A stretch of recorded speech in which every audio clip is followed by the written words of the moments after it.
All right, our problem of the day has something to do with sales of action figures. There are two equations that represent lines, and we are probably looking at a system, seeing as how both equations don't have the same slope. The problem asks, how many cases of figures will the company need to sell for its costs and its profits to be equal? So the first question we're going to ask are, how many functions are in this problem? All right, currently there should be two. Again, we're looking at a system, and they are pretty easy to spot because they are right here and right here. So again, we have two measurements for x and for y, and we're going to talk about those in just a minute. The first question we'd want to know is, do we know which one represents costs and which one represents profit? It's saying we're comparing costs and we're comparing profits, but of course that's not the two things that are being measured. So this must be this and this. Do we know which one is which? The answer is no, we don't. We don't know which equation represents which, but it really doesn't matter. The key questions that we still have to ask are, of course, what are we measuring in terms of x and of y, and that's going to be really what we need to know. So do we know what x and y are measuring?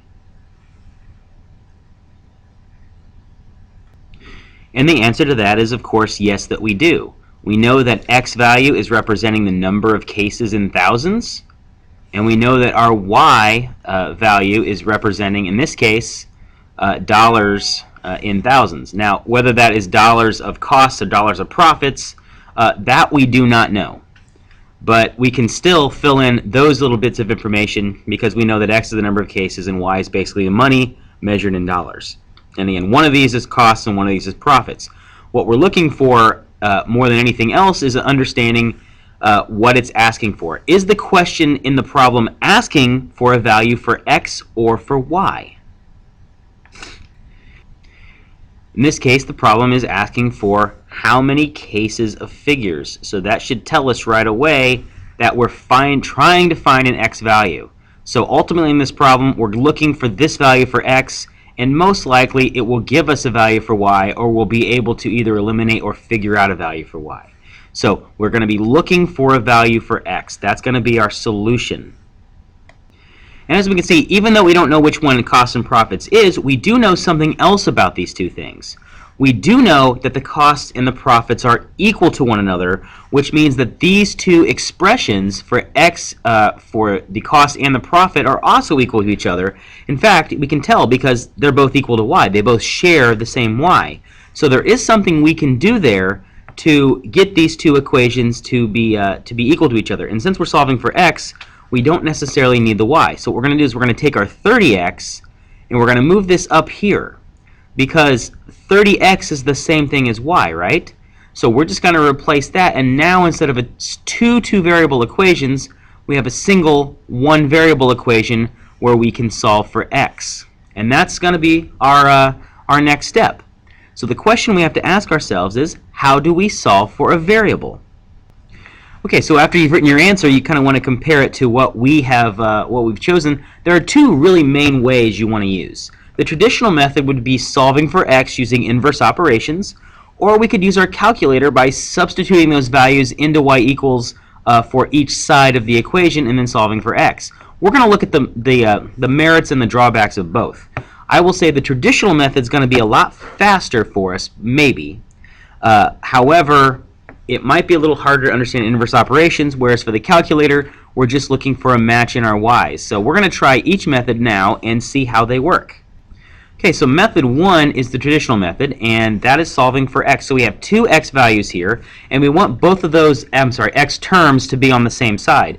It's oftentimes better to take the larger one and leave that alone and then move the smaller one over. So we're going to do that. We're going to kick over that 22x, and that's going to make that 22x negative. So that's going to be 30x minus 22x equals 10,400. And once we evaluate that, we end up with 30x minus 22x, or 8x, equals 10,400. And from this point, of course, we have 8 multiplied by x, so we want to divide by 8. And even though this isn't the calculator method, the calculator can actually help us solve it.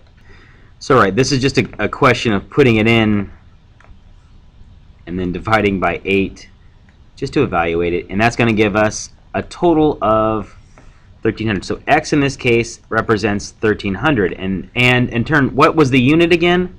That's going to be 1,300 items, I believe. Let's go back into the problem and make sure. Yeah, 1,300 cases of figures. 1,300 cases of figures, because that's what x is measuring. Okay? And that would be our answer on the left side.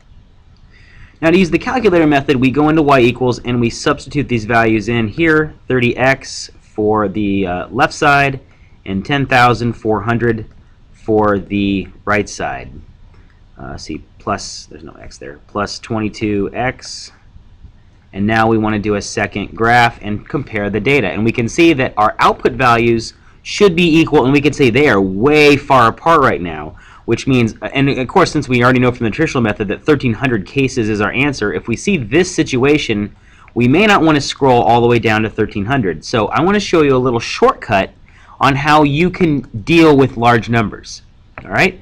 There is a little, since this is the table, there's also something here called table settings. So if we go to second window, we may want to check and see what we got. So we're going to start at 0, like we normally would. Instead of the table increasing by 1, which means that x value increases by 1 every time, we can change that table setting to whatever we want. So if I want to change the table setting to 10, what do I notice here? It's going to increase by tens. 0, 10, 20, 30, 40, 50, 60, and so on. So this is an easy way to deal with large numbers in the calculator. And let's see, we're going to switch that up to 100 and see what that does for us. And that looks pretty good. We can see that we're seeing large numbers right away. So let me scroll down here.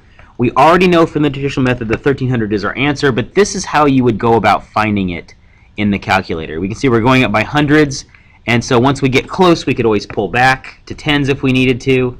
In this case, we don't really, so we can go back to second graph and see what we get. So we can see that we have matches at 39,000. Obviously, that means that's how much 1,300 units is going to give us in terms of dollars, whether it's costs or profits, but we can see they are definitely equal according to the problem. So again, our answer here is going to be x equals 1,300, which is the answer that we are looking for, 1,300 cases of items. All right. So now it's time to go ahead and put 1,300 in and look at the original problem and make sure that we did in fact solve it. How many cases of figures will the company need to sell for its costs and profits to be equal? We know that these were equal at like 39,000 each, and our x value to make those two equal had to be 1,300 cases of figures, or 1,300. So that did in fact solve our problem. Okay, now it's your turn. How many cases of figures will the company need to sell for its costs and profits to be equal? Here we see two more equations. We know that somewhere out here they're going to touch, which is going to give us our value for x. So go ahead and try this same problem using whatever method you need. Make sure you set it up correctly, and make sure that your values for y are going to be equal. Okay, have fun.